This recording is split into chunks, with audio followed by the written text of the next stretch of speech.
Hey everyone, Patrick here, and yesterday was my 2 months on T. So, I guess I'll just go through the changes I have had this past few weeks. Really, there's not a whole lot big that's different. My voice has been dropping a little bit. I'm getting a little bit hairier. I'm getting more, more darker peach fuzz on my upper lip. Won't be able to see any of that here. Um, and I'm getting more belly fuzz, which also can't see in my camera, but I promise it's there. Um, but honestly, it's really not very much. It's just barely enough for me to notice that there's been a bit of a change, and for my girlfriend to notice that there's been a bit of a change.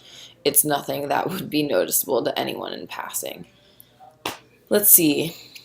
Other than that, oh, my face is definitely getting oilier. At first, I thought it might have been just that week, but it's definitely oilier, and I'm getting a few pimples. But also, my skin tends to change as the weather changes, so that's another thing that's hard to tell. There's always going to be a lot that's hard to tell if it's the hormones or if it's just outside circumstances.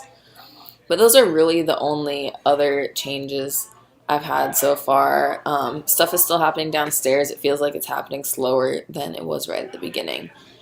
Um, but really, the only new changes are I'm getting hairier, and my voice, my voice is still dropping a little bit, and my face is getting a little bit greasier.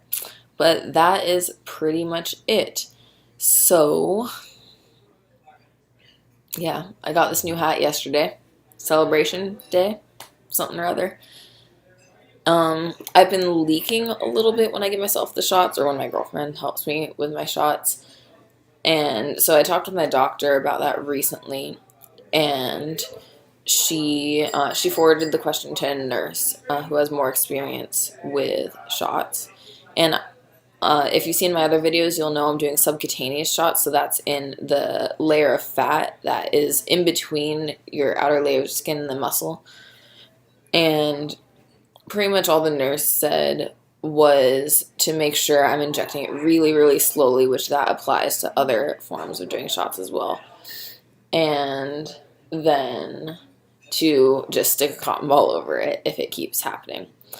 But yeah, we'll see what happens there. My shot this past time was definitely much easier. There wasn't any leaking, but there was a little bit of blood, which was a little bit surprising. I feel like normally I haven't bled unless I've leaked first. And by leaking, I mean like a little bit of the testosterone came back out of the injection site. But that's pretty much all I have to update on right now. I might make another video later in the week about just some random topic that I feel like talking about. But we'll see, because I do have lots of homework. So I hope you all are well. If you have any questions or anything you would like me to talk about, then please feel free to comment below, send me a message on my Tumblr, which I'll also post below. And I would be more than happy to talk with any of you, to hear what you have to say, and to answer any questions you might have. So I hope you're all having wonderful days or evenings. And yeah, I hope the rest of your week goes well. See ya.